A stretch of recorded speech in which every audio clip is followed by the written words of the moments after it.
तो दोस्तों आज हो गया 24 मई 2022। यूपी समेत देश दुनिया की सभी ताज़ा बड़ी खबरें लिखे हैं सिर्फ आपके लिए। चलिए फटाफट खबर शुरू करते हैं। उससे पहले चैनल को अब तक सब्सक्राइब ना किया हो तो फटाफट चैनल को सब्सक्राइब कर दें, लाइक कर दें, शेयर कर दें ताकि इसी तरह की खबर आप हर रोज देख सके। चलिए शुरू करते हैं आज की पहली बड़ी खबर। पंजाब के मुख्यमंत्री भगवंत मान ने अपनी सरकार के स्वास्थ्य मंत्री विजय सिंगला को पद से हटा दिया है। उनके ऊपर भ्रष्टाचार के आरोप लगे थे, जिसके बाद ये कार्रवाई की गई है। आपको बता दें कि पंजाब सीएमओ ने बताया कि विजय सिंगला के खिलाफ भ्रष्टाचार के आरोप लगे थे और इस संबंध में सबूत भी पाए गए थे। पंजाब के सीएमओ ने कहा है कि उन पर आरोप है कि ठेकों के एवज में उन्होंने अधिकारियों से 1% कमीशन की मांग की थी। दिल्ली के मेहरौली में स्थित कुतुब मीनार परिसर में 27 हिंदू और जैन मंदिरों के जीर्णोद्धार के संबंध में दायर एक अपील पर साकेत कोर्ट में आज सुनवाई खत्म हो गई है।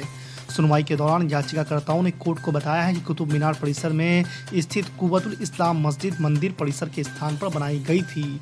कोर्ट ने इस मामले में आदेश सुरक्षित रखते हुए फैसला सुनाने के लिए 9 जून की तारीख तय की है।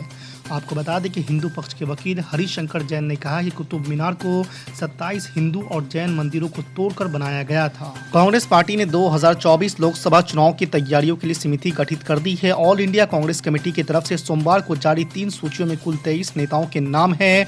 खास बात है कि इनमें चुनावी रणनीतिकार प्रशांत किशोर के एक पूर्व सहयोगी और G23 के 2 नाम शामिल हुए हैं। आपको बता दें कि पार्टी ने चुनाव प्रबंधन के लिए चुनावी रणनीतिकार के पूर्व सहयोगी सुनील को शामिल किया है। वहीं पॉलिटिकल अफेयर्स ग्रुप में गुलाम नबी आजाद और आनंद शर्मा का नाम है। मुख्यमंत्री ममता बनर्जी ने लालू यादव पर सीबीआई रेड पर दिया बड़ा बयान। जी आपको बता दें कि बिहार में पूर्व सीएम लालू प्रसाद यादव के ठिकानों पर हुई सीबीआई रेड को लेकर पश्चिम बंगाल की मुख्यमंत्री ममता बनर्जी ने बीजेपी पर हमला बोला है। ममता बनर्जी ने भाजपा पर केंद्रीय एजेंसियों के इस्तेमाल का आरोप लगाया है। ममता बनर्जी ने कहा है कि बीजेपी सरकार देश का संघीय ढांचा ढाने की कोशिश में लगी हुई है। बिहार में चल रही जातीय जनगणना की मांग को लेकर मुख्यमंत्री नीतीश कुमार ने बयान देते हुए कहा है कि अभी कोई तारीख तय नहीं हुई है। उन्होंने कहा है कि जातीय जनगणना कराने के लिए सभी दलों की बैठक को 27 मई को बुलाने की बात चल रही है। अभी तारीख पर सभी पार्टियों की एकमत राय नहीं आई है। सभी की राय आने के बाद ही इस पर फैसला लिया जाएगा। कांग्रेस नेता और धर्मगुरु प्रमोद कृष्णन ने पार्टी लाइन से हटते हुए बयान दिया है। उन्होंने अपनी ही पार्टी के नेताओं की आलोचना करते हुए कहा है कि शिवलिंग को तमाशा नहीं कहा जा सकता। उन्होंने कहा है कि चाहे सपा नेता अखिलेश यादव हो या फिर राजस्थान के मुख्यमंत्री अशोक गहलोत, शिवलिंग को तमाशा नहीं कह सकते। ये मामला आस्था का है। आपको बता दें कि आचार्य प्रमोद कृष्णन ने कहा है कि हमारी पार्टी के कुछ नेता खुद को ज्यादा ही लिबरल दिखाने की कोशिश करते हैं और वे शिवलिंग का मजाक बना रहे हैं। उत्तर प्रदेश विधानसभा में नेता प्रतिपक्ष और सपा मुखिया अखिलेश यादव ने कहा है कि राज्य विधानमंडल के समक्ष राज्यपाल ने जो अभिभाषण पढ़ा उसमें ना तो कुछ नयापन है और ना ही उसमें प्रदेश के विकास की कोई मंशा ही दिखाई देती हो। सच तो ये है कि भाजपा सरकार की योजनाओं में भी RSS के एजेंडा की झलक दिखाई देती है।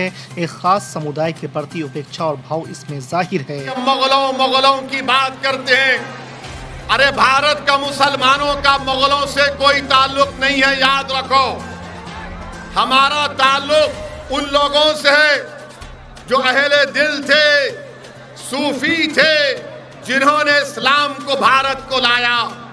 अगर भारत में पहली मस्जिद मुगलों ने नहीं बनाई थी, भारत में पहली मस्जिद अगर बनाई गई तो केरला में बनाई गई थी। वो बादशाह थे। बादशाह दीन का नहीं होता, आलिम दीन का होता है। सूफी जो होता है उसका ताल्लुक दीन से होता है। मगर बीजेपी मुगलों को मुसलमानों से जोड़कर कहती है नहीं, वो 600 साल पहले ऐसा हुआ था, 500 साल पहले ऐसा हुआ था, 450 साल पहले तोड़ी गई, अब हम उसमें खोद के देखेंगे।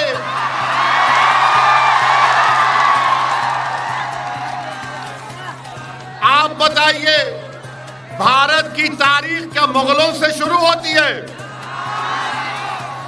भारत, ये जो भारत बना, अगर कोई संगी आपसे कहेगा, कोई अगर मुसलमानों का दुश्मन आपसे कहेगा कि आज मुगलों की वजह से ऐसा हो रहा, तो उनसे पूछना भारत कैसे बना।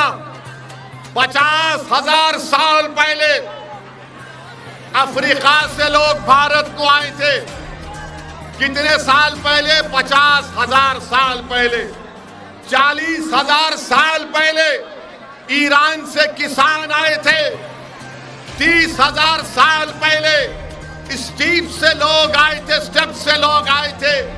इसके बाद लोग आते गए तो भारत बना। मगर बीजेपी को अगर कोई नजर नहीं आता, खाली मुगल नजर आता है इनको। अब आप बताइए कि क्या बादशाह अशोका ने लोगों का कत्ल नहीं किया?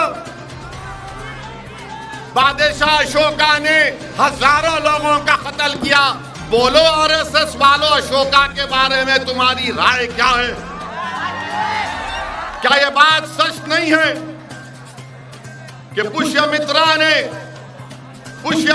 ने बुद्धों की मंदिरों को तोड़ा?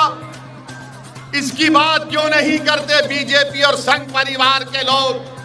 मगर बोलेंगे नहीं, ताजमहल के नीचे जाकर देखेंगे।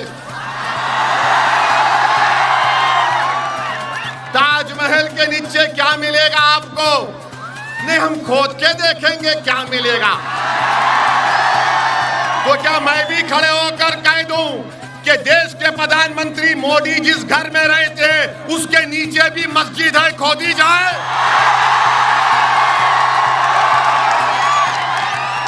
अगर तुम्हारी आस्था है तो मेरी आस्था नहीं है। क्या मोदी की आस्था ओवैसी की आस्था से बढ़कर है या बराबर है? बताओ आप। ये देश आस्था पर नहीं चलता मोदी जी। ये देश चलेगा तो संविधान पर चलता था और चलता रहेगा। भारत का मुसलमान किराएदार नहीं है, हिस्सेदार है। आप ले जाकर मुगलों से मिलाते हैं। अरे मुगलों से हमारा रिश्ता नहीं था। वो मुगल जितने बादशाह थे उनकी बीवियां कौन थी? किससे शादी की थी उन्होंने? क्या उसका जिम्मेदार आप मुझे बनाएंगे? आप जाके पूछो औरंगजेब से मुझे क्या करना है। अब जाके पूछो अकबर से, जहांगीर से, शाहजहां से। और क्या मोदी जी, क्या आपने बहादुर शाह जफर की खबर पर फूल नहीं चढ़ाए थे?